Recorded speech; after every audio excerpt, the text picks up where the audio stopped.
Bonjour à tous, aujourd'hui je voulais vous proposer un exercice pour vous aider à développer votre clairvoyance.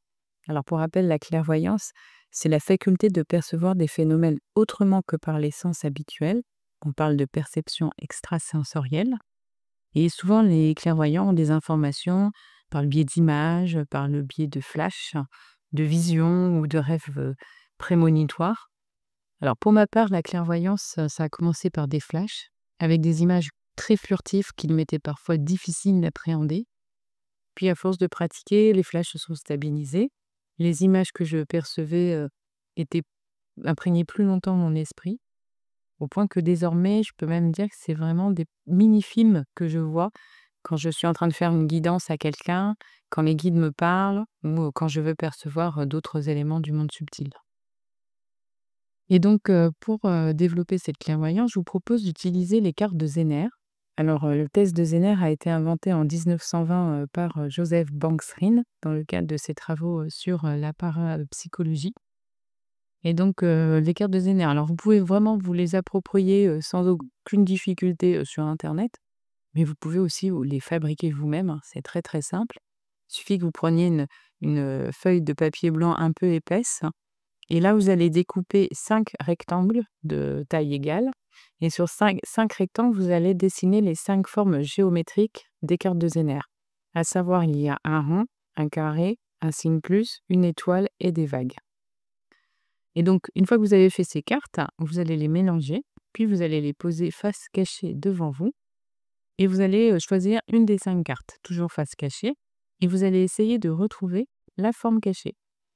Alors, le but, c'est que, donc, vous découvriez si derrière, la carte se trouve donc soit un rond, soit un carré, un signe plus, une étoile et des vagues. Si vous avez un résultat positif, vous le notez sur une feuille et en fait, vous pouvez aller comme ça jusqu'à 25 tirages consécutifs et donc à l'issue des 25 tirages, vous allez pouvoir voir combien de fois vous avez, réussi, à deviner quelle est la forme géométrique qui se cachait derrière la carte que vous aviez choisie. Et donc, comme ça, vous pourrez noter votre progression au fur et à mesure que vous ferez cet exercice dans les jours et les semaines à venir. Pour accroître la difficulté, il est tout à fait possible de mettre aussi une couleur à ces formes géométriques. Alors, il est habituel qu'on mette le rond en jaune, qu'on fasse un plus rouge, des vagues bleues, un carré noir et une étoile verte. Et donc pareil, là, vous mélangez le jeu, vous choisissez une des cartes et là, la difficulté, c'est de trouver non seulement la forme, mais aussi la couleur.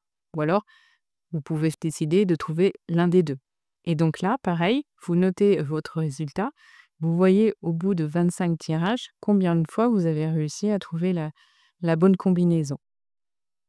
Il faut savoir que c'est un test aussi qui peut se faire à 2. Ça peut être, intéressant de faire ça. C'est-à-dire que vous allez vous placer avec une autre personne face à face et la personne va donc prendre une carte qu'elle, elle va la visualiser, elle va la voir, donc elle va penser très fortement à cette carte et elle va essayer de vous la faire deviner par télépathie. Et c'est vrai que des fois, d'inclure comme ça une personne, dans un jeu comme ça, ésotérique, ça permet de faire jouer les énergies et certains d'entre vous peuvent être plus sensibles à ça et ça peut favoriser leur intuition. Et donc vous verrez qu'à force d'entraînement, vous arriverez à mettre, votre onde intuitive sur le bon canal et vous commencerez à percevoir notamment des choses comme les cartes, mais aussi en parallèle à développer, une perception, des éléments subtils. Donc voilà, je vous souhaite de bien vous exercer et puis, je vous dis à bientôt, pour une autre proposition de jeu.